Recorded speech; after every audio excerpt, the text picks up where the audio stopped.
First and foremost, let me just say I just left the gym. I think my hair got a little bit wet in the shower, which is why it's still like this. So don't judge me, okay? But I just had some things that just dropped in my spirit, and I just wanted to share it with you. So, and I'm not gonna try to make it sound like a therapist or anybody like that. I'm just gonna speak from my own experience, and I hope that it resonates with you in the way that helps you do better for yourself. So, you all know, if you've been here, you know that I just published a book, and I actually finished it in November. But even before I began to write that book, I feel like God told me to write the book. And it was based off all the experiences that I had, all the hurt that I've experienced, and just helping somebody else kind of get through that, because I had to pull myself out of a lot of it. Hence why the subtitle of my book is For Every Woman Who's Had to Save Herself. I feel like I've had to save myself from a lot of situations, and I had to save me from me. I was beginning to self destruct, and not in the way that looks like drugs or alcohol or anything like that. I was never into that, really. I would drink wine to cope with the stress of work, or just to, kind of settle after work, but nothing else. I feel like mentally I was not okay, and I was being destroyed because all the things that I had been running from just kind of caught up to me in my adult life. All the things that I was trying to hide from and just hide in general, they caught up to me. So, and what happened is I begged and pleaded with God because, like I said, I felt like I was going to be admitted into a mental asylum. That's how I felt. And that's part of the reason why now I preach so much about your mindset, because if you don't believe anything good, if there's no positivity, there's no telling what you will do. Okay, there's no stopping what you thought you wouldn't do. You just become a completely different person. So, with that being said, when I asked God to just help me, like help me, because I was so scared for me and I was scared for my kids, like help me, please. I can't do this by myself. I've hit rock bottom. Be able to get out of my head because it's going to make me crazy. And I heard God say it's time for you to write the book. And I'm like, who? Who's writing the book? I'm not writing the book. I'm not writing the book. I refused it for so long, y'all. I refused it for so long because I just felt like, for one, who am I to write a book? Who's going to listen to me? And number two, I knew that there would be things that I would have to explore that I was trying to keep away from myself. It was things that I was dealing with that I didn't want anybody else to know about or experience. And then also because, of course, a lot of the times our hurt comes from other people. I did not want to expose other people, and I did not want to make other people feel bad. So it took me a very, very long time to get that book done. And the whole time I'm writing that book, I grew so much in the process, and I felt like that's why God had me write the book, so that I can begin healing myself. And because I know that there are so many women like me who kind of go through life on autopilot. We kind of just, do what we have to do to get through the day, and that's it. We don't know who we are anymore. We don't do anything for ourselves anymore. Everything is built off somebody else. And God showed me a mirror, showed me, well, I started to look at it like, when he told me that I needed to help other women like me, I began to see a mirror. I began to see women that were struggling with things that I had survived. I started to just pay attention to, just struggles of women on a day to day, but single mother struggles. Like, I see it like there's nothing else. So I wrote the book, and even in writing the book, it was very hard for me to write it because I had to relive a lot of those moments that I had buried. I had to relive a lot of those mindsets that I had of myself, and it almost made me feel ashamed. But then I was so thankful to God for helping me see where I was, just to see how lost I was. And I thought I was a good person. I thought I was, doing everything right. I don't get in trouble. I go to work. I take care of my kids. I couldn't understand why my life was so hard. I could not understand why I was struggling so bad mentally and why stress was literally taking over my body. I was constantly in and out of the hospital behind stress, and it was most of it was from work, but I feel like it triggered a lot of things that I had not dealt with. And in saying that, I when I wrote that book, part of me was like, okay, when you finish writing this book, you're gonna have to announce it to people, and the people that hurt you the most is gonna get wind that you're talking about them.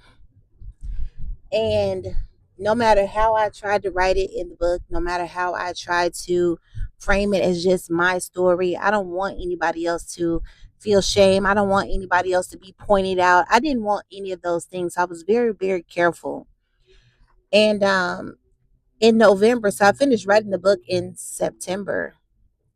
It was officially approved for publishing in October. I did not tell anybody about the book like being completed until November, or later. And a few weeks ago is when I decided, I have to go all in on what I'm doing. I have to go all in and be the person who I know I'm meant to be. I cannot allow fear just to hold me back. I cannot be worried about what people are going to think about me. I can't worry about it. I have to go in, which is I've been showing up on social media and just, putting myself out there. Somebody comments and I'll see if I can find it and says they can tell that I grew. And that's the ultimate compliment to me because I know who I am. I'm just trying to get through all these layers of worrying about what other people think and worried about how somebody think I'm trying to perceive them or um allow other people to see them. That's not what I'm doing. I just want to tell my story and be honest because that's the community that I am trying to build and grow and nourish, is that it's okay to just tell our story. Um I'm learning that if somebody feels offended, if somebody feels like you intentionally did something to them when you know you did it, that's something that they have to deal with. That has nothing to do with you. And I'm saying all this to say, um, I was almost, I won't say confronted because it wasn't necessarily a confrontation. Um, Somebody who shared in my hurt throughout my life, really. Um, was upset about the book. And though they did not go into deep details, it was just basically like, why you do that? Why you say that? And I thought about it and I pondered on it for so long. I'm like, what could I have said or done? I prayed over that book. I prayed over how my words came out. I prayed to, try to be very, very intentional that I didn't do anything to make anybody look at anybody crazy. But it was coming back to me. And y'all, I barely slept because it bothered me so, so bad. It bothered me so bad.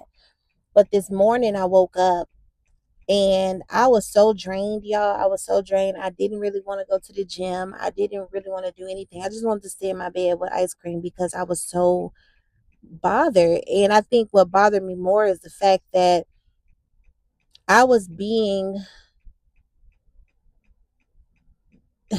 it people were having a reaction to or avoiding, or instead of taking accountability for the pain that they caused, they chose to try to make me feel bad about speaking on it. And I just thought that was so funny. Like, you aided in my trauma and now you feel like I'm supposed to protect you, and now you feel as if, I'm not supposed to speak up and share my story. This is my story. I'm sorry if you are involved in somebody may be able to guess and figure out that I'm talking about you. I don't know, but this is my story. And I'm just ready to live my life. And what I want to say to you is that everybody is not going to understand your journey. Everybody is not going to appreciate your journey. Everybody is not even going to applaud you. There are certain people who like to see you broken. There are certain people that don't want to see the healed version of you because they know once you get healed, they won't have that total access that they used to have. So they make it seem as if you're doing something wrong to keep you stuck in that mindset of not freeing yourself, not being able to really speak up for yourself. And I thought about the title of my book, and it just reminded me I have to stay bold and I have to continue on my path, my journey. I feel so much better since I started speaking up about, how things made me feel growing up. But, it just reminded me everybody cannot go with you when you level up. And as sad as unfortunate as it is, because a lot of times we want these people around us, we want people to, experience this new version of us. Or when we come back to ourselves, we want people to witness it. But I'm discovering when you are in a journey, sometimes the best thing that you can do for yourself is to just remove people totally. And I'm realizing that that's what I'm going to have to do.